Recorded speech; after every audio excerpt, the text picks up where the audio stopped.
Do you feel that not knowing how to read music is holding you back from getting further than you'd like?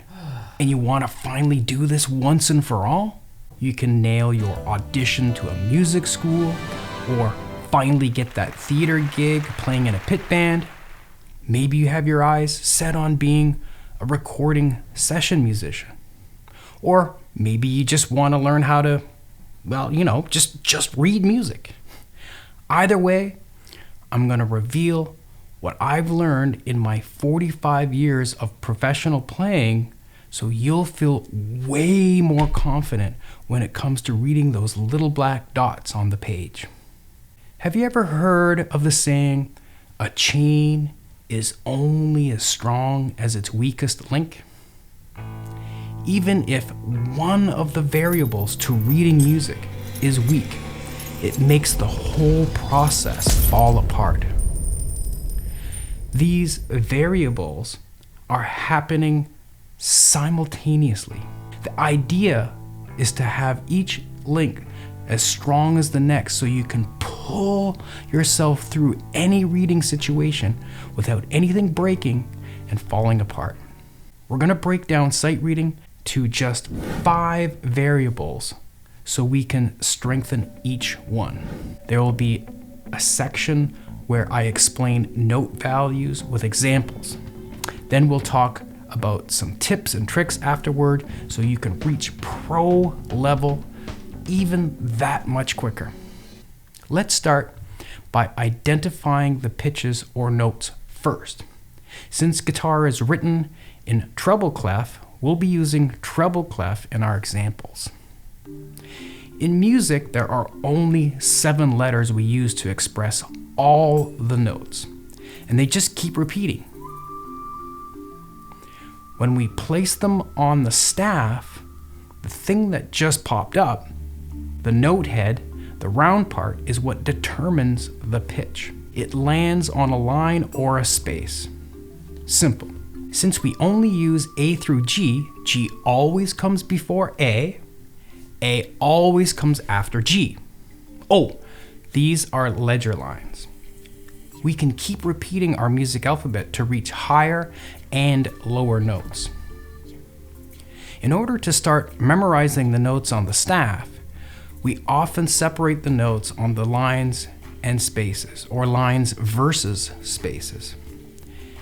If a note lands on a line, think every good boy does fine. If a note lands on a space, think face. Real quick, there's sharps and flats. Sharps raise a note by a half step, 1 fret, and flats lower a note by a half step, again, 1 fret. Sometimes making study cards with answers on the back can be helpful to burn this info into your brain. So now we take what we learned and do it with a piece of music. Let's start with the first link in the chain, identifying the note names. But only worry about the note names. You want to forget about rhythm at this stage. We'll get to that.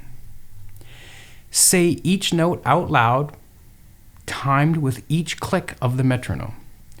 Disregard ties, rests, and note values.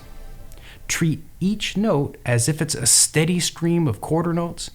Scan ahead, and if a note is tied to another, play the next new note.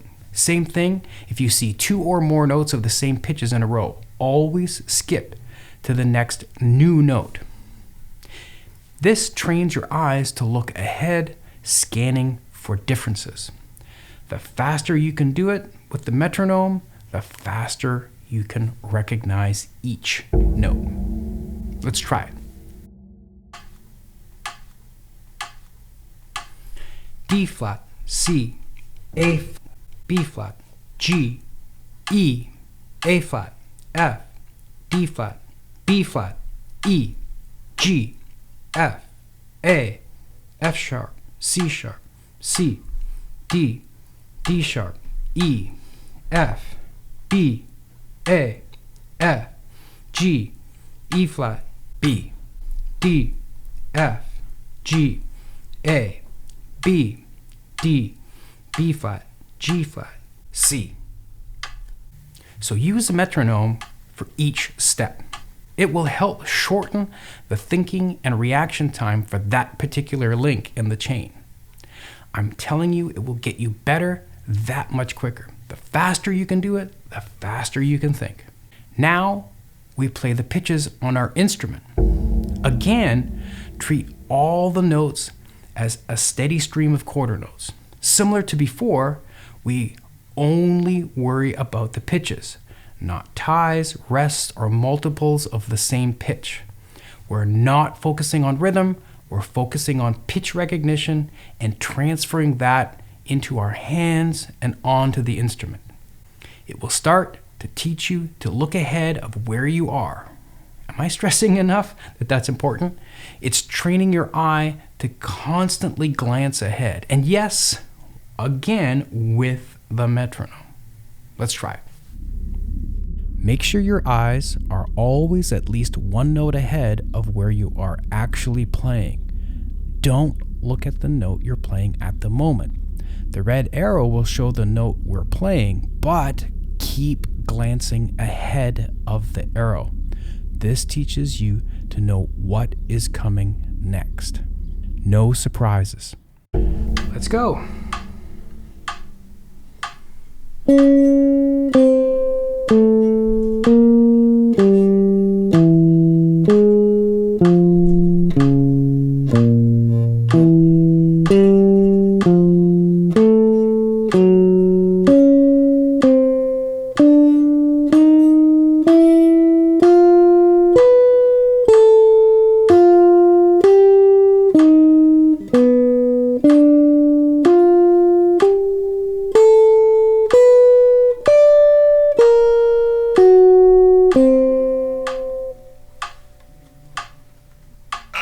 Public service announcement. Things written for guitar is up an octave. So therefore, we are always reading down an octave. Huh? Meaning this C for guitar can be played here, but for every other instrument, that C sounds like this here. That means that when a guitarist needs to match the exact pitch as everyone else, you have to transpose everything up an octave in order to be in the same range as all the other instruments. It's just something that guitar players have to do. We won't be doing it here, but keep that in mind if you need to double a saxophone or something. You need to play every note up an octave to match the rest of the world. The next link in the chain is rhythms. We need to know how to visually see each measure on at least 2 levels. First, you need to train your eye to see each beat. Take a look at this. Can you immediately look past each individual note and see each beat and its possible subdivisions? If all you see is ink or virtual ink, let me show you. Subdivisions, essentially different rhythms, is usually the thing that people struggle with the most. If you understand basic note values, you can skip ahead, but for those that are just starting off and don't know, or if you need a refresher, keep watching. It makes everything make more sense later. It really is simple math. You can break anything down by any subdivision, even 5 or 7. But mostly what you will be seeing is things broken down or broken up or divided by either 2s and 3s. Take this whole note. It's called a whole note because it takes up a whole measure of sound. Because 4/4 time is the most common, we sort of use that as the standard. In 4/4 time, since the whole note takes up the whole measure, it needs to keep sustaining for 4 full beats. Divide that by 2, and you get 2 half notes in a measure, and each one is equal to 2 beats. Remember, it always needs to add up to 4 beats in each measure. They're called half notes because one note takes up half of the measure.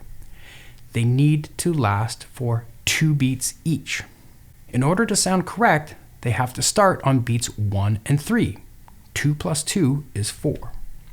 If you keep breaking things down by 2, we get quarter notes. Each one equals 1 beat.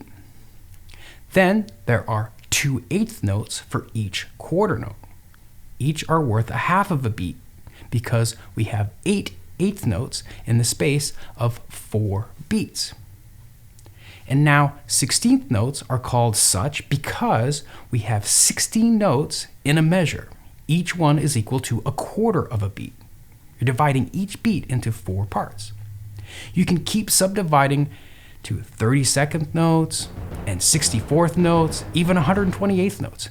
But trust me, anything past 32nd notes will be relatively rare. Remember, I said you can divide by 3s as well? If we divide a whole note by 3, we get 3 half-note triplets. Confused?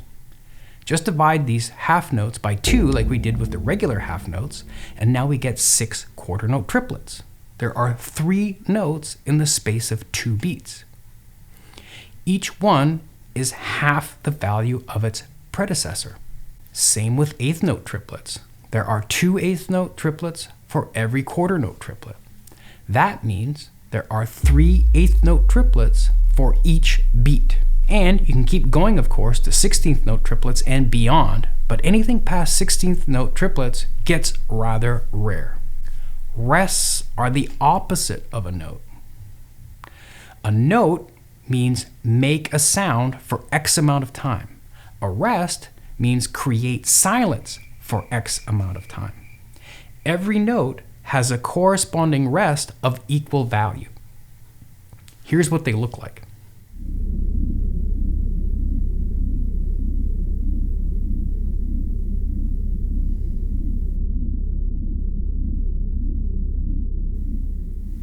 Let's move on to the next step of reading. Seeing each beat and its subdivisions is micro level. You need to also zoom out and also split the measure in half with your eye. 2 beats here, 2 beats here. Trust me, it's easier because it's like grouping numbers together to make viewing, say, phone numbers easier. In this example, in 4/4 time, my eye not only sees each individual beat, but it also sees this half here and this half here, 2 beats at a time. It's not much different than reading a book. Your brain has stopped looking at the individual letters, even though you recognize them, and now recognizes words instead. And even further, you've memorized common phrases and can fill in the blanks with barely a thought. What makes you think music is any different? With practice, you recognize patterns as a part of the language of music, like reading the language that you speak. Learning to count out rhythms and clapping them is a great place to start. Try counting and clapping this rhythm with me. Okay, so before we start, I want to explain something before we start this clapping and counting this example. I want to give you some pointers on clapping. When you're clapping and you need to hold a note, just hold your hands together. That's how you hold a clapped note. It will trigger your body to remember that you have to hold something. So if I was to count 2 quarter notes and a half note, it would be like 1, 2, 3, 4. And I'm holding my hands together for the count of 3 and 4. See what I mean? If I was going to clap a whole note, I would go 1, 2, 3, 4. You can even make little gestures like I kind of intuitively just did there on 2, 3, 4 if you want. Don't have to. None of this is necessary, but it really does help clapping rhythms to, like I said, internalize when to hold a note, when to release it. Like for example, if I was going to do, let's say I'm going to clap 1 quarter note, a quarter rest, a quarter note, and a quarter rest. This is what I would do. 1, 2, 3, 4. So right on the count of 2, I pulled my hands together like an anti-clap. Think of it as like an anti-clap. I'm going the opposite way where I'm not creating sound. Clap, bringing my hands together, that's making sound.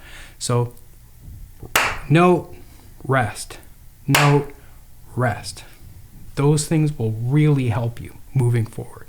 Okay, so let's try this example. 1, 2, 3, 4. 1, 2, 3, 4, and 1, 2, 3, and 4. 1, 2, and 3, and 4. 1 and 2 and 3 and 4. 1 and a 2, 3, 4. 1 E and a 2 and 3, 4. 1, a 2 and 3 and 4. 1, 2, 3, 4 and 1, 2, 3, 4 and 1, 2 and 3 and 4. 1 E, a 2, 3 and 4. 1 and a 2 and 3, 4.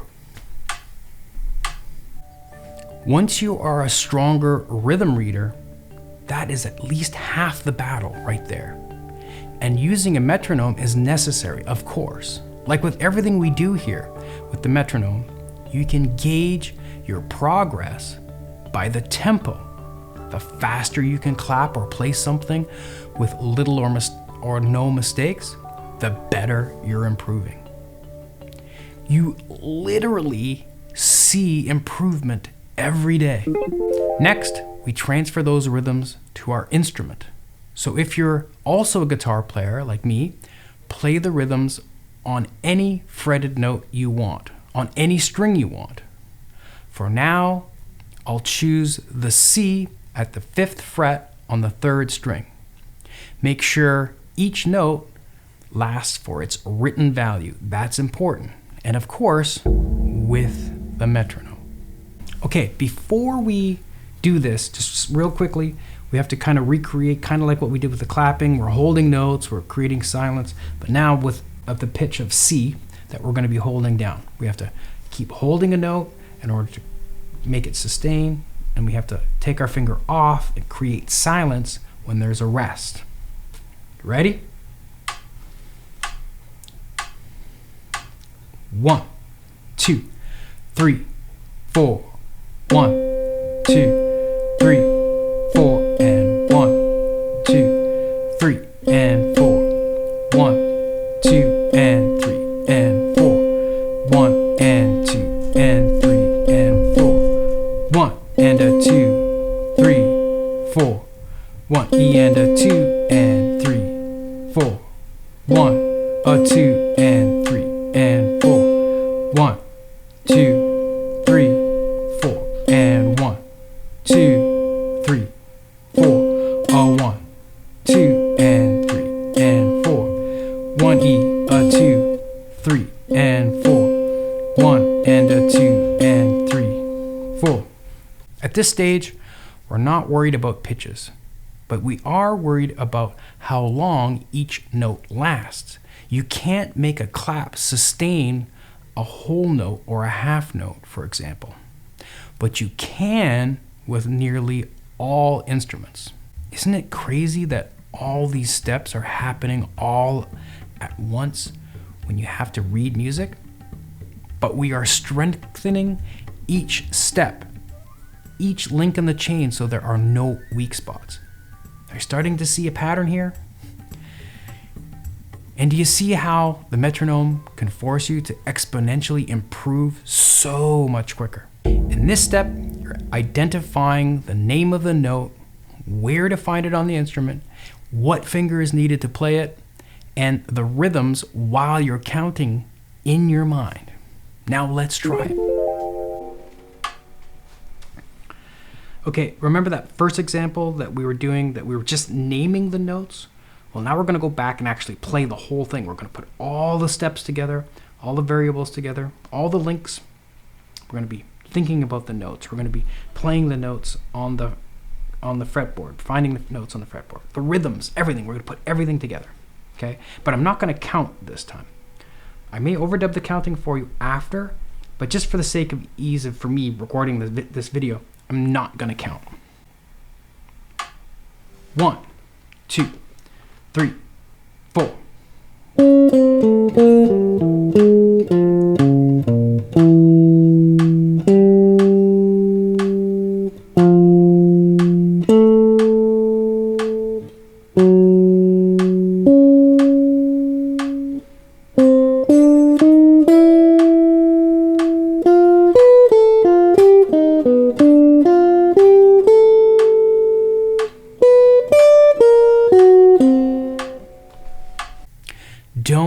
worry if you couldn't put all the steps together fast enough to keep up with me. That's not the point. The point is now you know how to improve your sight reading by systematically working on each variable separately, then put it all together. Now for some pro tips and some suggestions to make you even that much better. The first thing is, don't look at your hands.